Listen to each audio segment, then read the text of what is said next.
The Texas Chainsaw Massacre. Those of you horror fans watching, I'm sure have heard of that title at some point. Maybe have even seen all the films that originates back to 1974, all the way forward to the latest one being in 2022. A very long history this series holds. The main antagonist in this franchise is none other than Bubba Sawyer, the mentally unstable serial killer.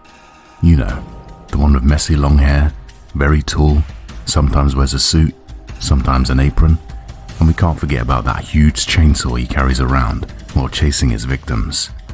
That's right, we all know him as Leatherface.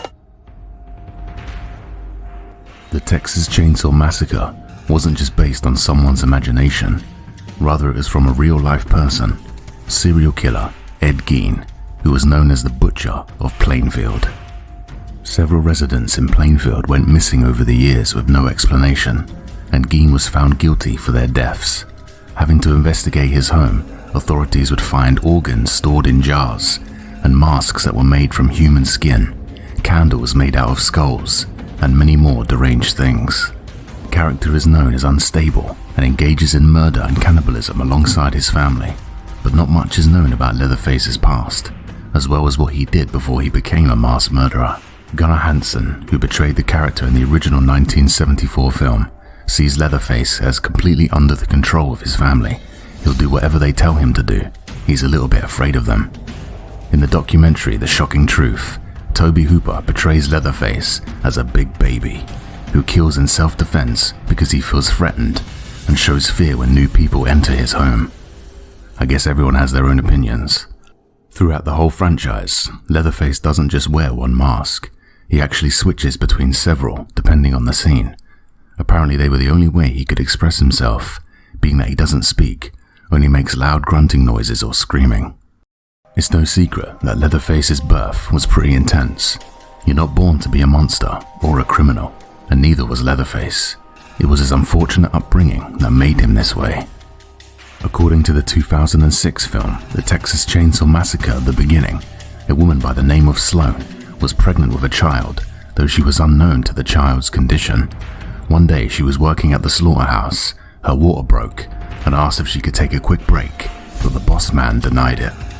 Soon after, she went into labor, and unfortunately died while giving birth to a deformed-looking baby.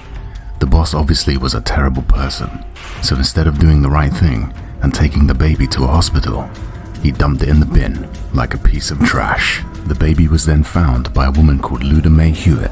She adopted the infant and named him Thomas Hewitt. Raising him in their not-so-family home, Thomas would grow up to become Leatherface. Luda loved her son very much, but watching that film, you can see that she is the reason behind his violent nature. He would certainly kill, especially on orders from his mother. Leatherface was a regular child who was bullied all his life because of his hideous face and was controlled by his family, this obviously being the reason why he would wear a mask made of skin to cover up. Through all the different versions of the Texas Chainsaw Massacre films that were made, each film shows a different version of Leatherface with different backstories. I think this makes the character really interesting, that he has a different way in how he looks and the environment around him. Nevertheless, it goes without saying that Leatherface is one of the most famous slashers there is. This character is the reason behind many other slasher films that were made years later. A total badass, I would say. So, what are your opinions on Leatherface? Do you fancy taking a trip down to Round Rock, Texas? I wouldn't blame you if you said no. But if you would like to, please let us know in the comment section below.